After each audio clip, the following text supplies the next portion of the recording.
կողմնակը արժանի լինենք այն տղեկին, ովքեր հիմա այստեղ պարկած են։ Ըստ ձեզ կան այս պահին բանակում բացեր եւ ինչպես պիտի այդ բացերը լրացվեն, ինչպես պիտի հաղթահարվեն։ Բանակում բացերը կարելի է մի քանի օր պատմել դրա մասին, ես ինքս անընդհատ կապ ունեմ, տարբեր դիրքերում ինչեր է կատարվում, բաց մամուլով էլ տեսնում եք շատ հաճախ նույնիսկ մեր իմ հայակվեի գործընկերները խոսում են շատ հաճախ խնդիրների մասին, առաջին քայլը պատրաստվել հունիսի 7-ի ընտրություններին, փոխել իշխանությունը, որպեսզի դրանից հետո կարողանանք տանք բանակին ինչ որ իրականում անհրաժեշտ է, ոչ թե խոսքեր, այլ գործնական, որպեսզի հետագայում բանակը իր առջև դրված էլ ավելի մեծ խնդիրներ լուծի։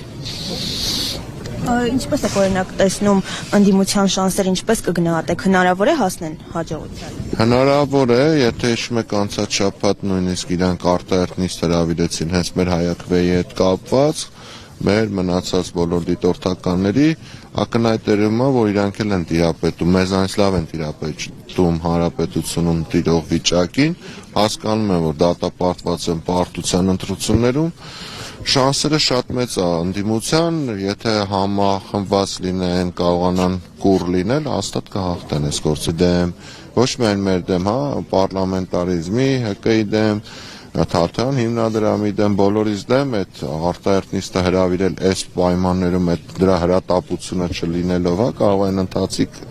սահմանված ձևով անեն, հետևաբար ցույց են տալիս իրանց վախերը, մեզ էլ ստիպում են, որ էլ ավելի ոգևորված աշխատենք, բնականաբար կաշխատենք այնպես անել, մենք մեր ուղերձը տվել ենք, որ պետք է համախմբված լինենք ընտրություններին ու հաստատ ամեն ինչ կանենք, պատրաստ է հայակվեն, լինի այդ պլատֆորմներից մեկը, որ ընդդիմությանը համախմբի։ Մի քանի օր առաջ ներողություն հայտարարեց հայակվեն, որ մասնակցելու է համապետական ընտրություններին, համախմբումը նաև կոալիցիայով եք պատկերացնում։ Այո։ Օրինակում հետ կոալիցիա։ Այս պահին չասենք, որովհետև բանակցություններ են ընթանում, ունենք ներքին պայմանավորվածություն, որ որևէ կողմը առանձին հայտարարություն չանի, մինչև, ասենց ասեմ, վերջերի հետևից գնացող Փաշինյանին իշխանա